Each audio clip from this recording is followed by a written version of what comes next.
Mga kahuan, handa na ba kayong marinig ang pinakahihintay nating balita tungkol sa bagyo ngayong araw na to? Tara, panoorin na natin! Magandang umaga po sa ating lahat. Ngayon ay araw ng Martes, October 31, 2023. Sa kasalukuyan, patuloy na umiiral yung northeast monsoon o yung hanging amihan dito sa may bahagi ng northern at central Luzon. At dito naman sa may silangang bahagi ng southern Luzon, gayon din sa may Visayas, umiiral naman itong tinatawag natin na shear line o yung salubungan ng malamig na hangin na nagmumula sa hanging amihan at yung mainit naman na hangin na nagmumula sa karagatang Pasipiko.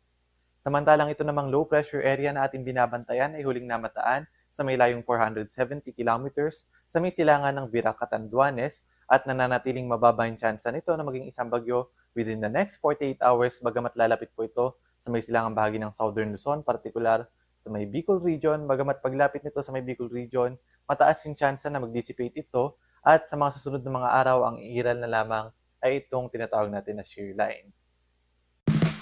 Mag-subscribe at i-click ang notification bell para laging updated sa mga araw-araw na balita tungkol sa bagyo sa ating bansa. Salamat sa inyong suporta mga kahuan. Enjoy the good weather.